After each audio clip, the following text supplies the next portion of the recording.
হযরতে মা আমিনা উদরে কিন্তু থাকা অবস্থায় তিনি টের পাচ্ছিলেন না, কিন্তু তার শরীরটা বন্ধ ছিল। এই ছিল একটা আলামত। প্রতি মাসে স্বপ্ন দেখতেন, প্রতি মাসে স্বপ্ন দেখতেন। একদিন আব্দুল মুত্তালিবকে দেখে, শ্বশুরকে দেখে বলছিলেন, বাবা আমি যেন প্রতি মাসে স্বপ্ন দেখছি, অনেক সুন্দর সুন্দর চেহারাওয়ালা মানুষ পয়গম্বরগণ আমাকে স্বপ্ন দেখাচ্ছে, সুসংবাদ দিচ্ছে যে আমার গর্ভে নাকি সন্তান আছে। তবে বাবা, সন্তান মানুষের পেটে থাকলে যে একটা প্রতিক্রিয়া দেখা যায়, এমন ধরনের কোনো প্রতিক্রিয়া আমার মধ্যে নাই, কিন্তু সন্তান হবে সুসংবাদ প্রতি মাসে সকলে দিচ্ছে। আব্দুল মুত্তালিব বলে, তোমার স্বপ্নের ভিতরে কে আসে? যে আমি বিবি আসিয়াকেও দেখলাম, বিবি রহিমাকেও দেখলাম, মরিয়মকেও দেখলাম, হযরতে হাওয়া আলাইহিস সালাম, আদম আলাইহিস সালামের বিবি, আমাদের আদি মাতা, তাকেও দেখলাম। তারা সুসংবাদ দিচ্ছে আমার গর্ভে সন্তান আছে। আর এই সন্তান আমাকে বলছে লুকায় রাখার জন্য, কারো কাছে প্রকাশ না করা। সুবহানাল্লাহ।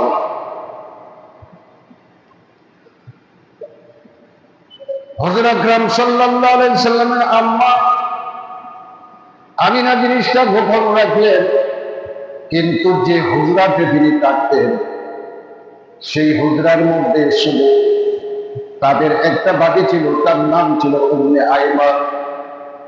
এটা আব্দুল্লাহর এই দাদিটা ছিল। আব্দুল্লাহ মৃত্যু হয়ে যাওয়ার পরে, দুনিয়ার থেকে বিদায় হয়ে যাওয়ার পরেও সেই দাদিটা মা আমিনার সাথী থাকে, উম্মে আইমান। আরো অলৌকিক ঘটনা ঘটে। আব্দুল মুত্তালিবের বয়েক বন্ধু সিরিয়া থেকে ব্যবসা করে তার বাড়িতে যখন মুসাফির হিসাবে থাকতেন, তিনি ফজরের সুবহে সাদেকের সময় যখন তিনি উঠলেন, সুবহে সাদেকের সময় উঠিয়া কাবা শরীফের উপরে যখন তিনি তাকাইলেন, তখন সবুজ কিছু পাখি দেখলেন, যে পাখি জীবনে কেউ দেখে না। আর সেই প্রত্যেকটা পাখির জবান থেকে আল্লাহর হাবিবের সানাসিফত বর্ণনা করা হয়েছে। আল্লাহর হাবিবের সানাসিফত বর্ণনা যখন করা হয়, আব্দুল মুত্তালিবের বন্ধু আব্দুল মুত্তালিবকে দেখিয়া বলে, হেরে ভাই, আজব একটা জিনিস দেখলাম। কাবা সুবহে সাদেকের সময় অন্ধকার রয়েছে, কাবা শরীফের দিকে যখন তাকাইলাম, তাকায় দেখি সবুজ কিছু পাখি যেন কার গুণগান গাইতেছে। আব্দুল মুত্তালিব কয়ে, আমিও সেই আলামত একদিন দেখেছি। সুবহানাল্লাহ, আমিও সেই আলামত একদিন দেখেছি। আল্লাহর হাবিব যেদিন জন্ম নিবেন, সেদিন চারজন মহিলা আল্লাহ রাব্বুল আলামিন পাঠিয়ে দিলেন। এই ঘরের চার কোণার মধ্যে চারজন মহিলা, একজনের হাতে হলো পানি, আরেকজনের হাতে হলো মধু, আরেকজনের হাতে হলো বাচ্চারা, যে আরেকজনের হাতে হলো মধু। এরকম ছোট বাচ্চারা যা খায়, তাদের হাতের মধ্যে সকিয়া হাজির হচ্ছে, কিন্তু ঘরের চার কোণার মধ্যে চারজন মহিলা। আমিনা জিজ্ঞেস করে, তোমরা ছাড়া? হযরত বিবি হাওয়া আলাইহিস সালাম ডাকিয়া বলেন, আমি তোমাদের আদি পিতা হযরত আদম আলাইহিস সালামের বিবি, আমার নাম হলো হাওয়া। সুবহানাল্লাহ।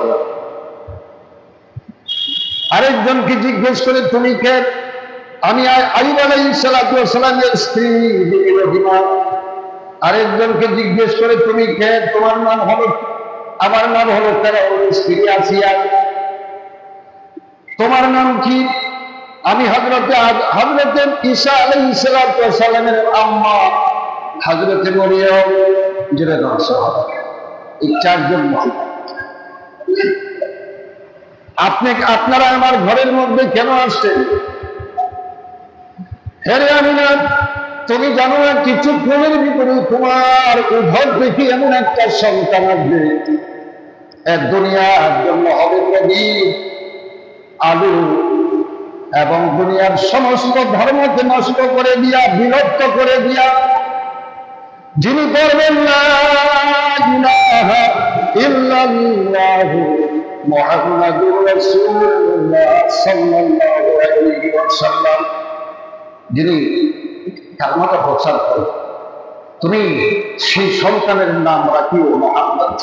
নবী হাওয়া আলাইহিস সালাম বলতেছে সেই সন্তানের নাম রাখিও মুহাম্মদ, চরম প্রশংসিত সেই নামটা রাখি। এক একজনে এক এক কথা যখন বলতে লাগলেন, হযরত আমিনা কিছুক্ষণের মধ্যে চোখের মধ্যে যেন ঘুম জারি হয়ে গেল, তিনি ঘুমায় গেলেন। উম্মে আইমান কাছে বসা, সন্তান প্রসব হয়ে গেল। উম্মে আইমানের কোলের মধ্যে সন্তান কান্দিয়া দিল। উম্মে আইমানের কোলের মধ্যে যখন সন্তান কান্দিয়া নিল, নিয়া দেখি উম্মে আইমান সর্বপ্রথম তিনি সিজদারত অবস্থায় জমিনের মধ্যে আসলেন। আর দুইটা ফুল যেন লড়তেছে, কি যেন বলতেছে। দেখিলাম উম্মে আইমান বলে, কি বলেন? আমিনা ঘুম থেকে যখন তিনি সজাগ হয়ে গেলেন, সন্তানের কথা যখন শুনতে পাইলেন, কানের মধ্যে সন্তানের আওয়াজ গেল, তখন আমিনা ডাকিয়া বলে, উম্মে আইমান তোমার কোলের মধ্যে কার সন্তান? বলে, এই তো প্রসব করেছেন। সন্তান যখন প্রসব হয়ে গেল, তার শরীরের আলোর দ্বারা সমস্ত ঘর যেন আলোকিত হয়ে গেছে, এমনকি বাহির পর্যন্ত আলোকিত হয়ে গেছে। সুবহানাল্লাহ। তখন সবকিছু আলোকিত হয়ে গেছে, এত আলো। আমিনা এই যে সন্তান, তোমারই সন্তান, তুমি জন্ম দিয়েছো। আমি দেখে বলেন, উম্মে আইমান তুমি আমার সন্তানকে আমার কোলের মধ্যে দাও। কিন্তু সন্তান সিজদারত অবস্থায় যে পড়েছিল, আমিনা বলেন, আমার সন্তান যেন কি বলতেছে, আমি কানের গোড়া, তার মুখের গোড়া আমার কান লাগায় দিলাম। আমার কান লাগায় শুনি সে যেন বলতেছে, ইয়া রাব্বি হাবিবি ইয়া উম্মতি ইয়া উম্মতি। সবাই বলে, ইয়া রাব্বি হাবিবি ইয়া উম্মতি ইয়া উম্মতি। সন্তান যখন এরকম বলতেছে, তখন আমি আমার সন্তানকে এভাবে টান দিয়া যখন উপর থেকে যখন শীত করলাম আমার কোলের মধ্যে, মায়ের যেভাবে সন্তানদের কোলের মধ্যে এভাবে যখন নিলাম, হঠাৎ করিয়া দেখি, লক্ষ্য করিয়া দেখলাম সন্তান তার গুপ্তস্থানের মধ্যে হাত দিয়া ডাইকা রাখছে। সন্তান তার গুপ্তস্থানের মধ্যে এভাবে হাত দিয়া ডাইকা রাখছে, কেউ যাতে না দেখতে পারে তার গুপ্তস্থান। সুবহানাল্লাহ। আমিনা বলেন, আমি লক্ষ্য করে দেখলাম আমার সন্তান তার গুপ্তস্থানের মধ্যে হাত ধরে রাখছে। হাত আমি ছুটাইতে পারি না, হাত ছুটাইতে পারি না। উম্মে আইমানকে দেখে বললাম, উম্মে আইমান আমার শরীরের আমার একটা কাপড়ের আঁচল তুমি তাড়াতাড়ি করে ছিঁড়ে আনো। এই কাপড়ের আঁচল দ্বারা যতক্ষণ পর্যন্ত তার সন্ধানা দুর্বল, ততক্ষণ পর্যন্ত হাত এখান থেকে নিবে না। কাপড়ের আঁচল ছিঁড়িয়া আনিয়া যখন তাকে পরাইয়া দেওয়া হলো, সাথে সাথে তার হাত টান দিয়া নিয়ে আসলে বলে আমিনা বলেন, আমি আবার তাকে দেখলাম আমার সন্তান মুহাম্মদ খতনা অবস্থায় দুনিয়ার মধ্যে আইছে। খতনা বলেন তো মুসলমানি গোড়ায় আছে। আবার আমি লক্ষ্য করে দেখলাম সন্তানকে কে যেন গোসল করায়া দিছে আমার কোলের মধ্যে। সুবহানাল্লাহ। কোনো ময়লা নাই আমার সন্তানের শরীরের মধ্যে। আমি দেখিয়া তাজ্জব হয়ে গেলাম। ভাইরা আমার, এমনি অবস্থায় যখন কি করলাম, আব্দুল মুত্তালিবের কাছে খবর গেল, আপনার তো নাতি হয়েছে। আব্দুল মুত্তালিব দেখার জন্য সেটা পাগল হয়ে গেছে। দেখে বলে, আব্দুল্লাহর পৃষ্ঠ থেকে আমার নাতি হয়েছে, আমি দেখতে যাই। মনের ভিতরে এমন আনন্দ ভর্তি নিয়ে যখন ঘরের দরওয়াজায় গেলেন দেখার জন্য, আল্লাহ পাক ডাকিয়ে বলেন, জিবরাইল ঘরের দরজার মধ্যে যায় তুমি কি করো? ডিউটি পালন করো, ডিউটি পালন করো। এভাবে তুমি দাওরান হয়ে যাও, হাতের মধ্যে একটা লাঠি নাও মানুষের সুরতে। তখন মানুষের সুরত ধরিয়ে যখন দরজার মুখে দাঁড়াইলে, দাঁড়ানোর পরে আব্দুল মুত্তালিব খুব আপনার অত্যন্ত ভাইয়ের আমার দ্রুত গতিতে যখন আসলেন সন্তান দেখে দাওয়ানে দেখে বলে তাড়াতাড়ি করে এখন আপনি দেখতে পারবেন না, এখন একটু ঝামেলা আছে।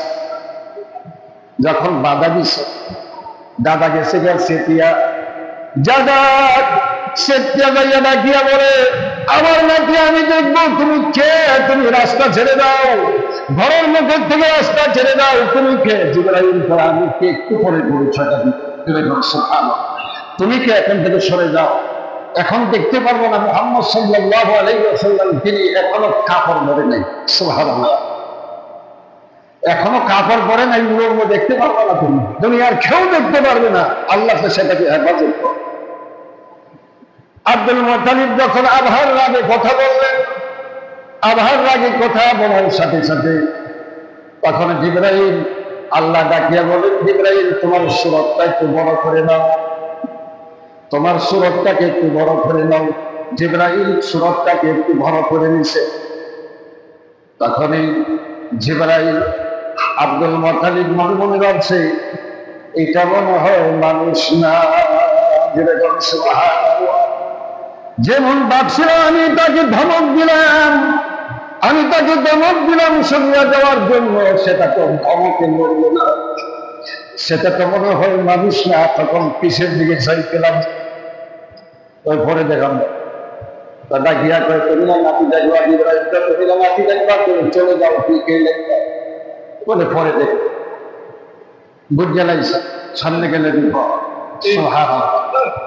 3 দিন পরে জিবরাইল দেখে 3 দিন পর্যন্ত গতি পালন করে দুনিয়ার কোন আউট মানুষকে দেখার জন্য দেয় নাই।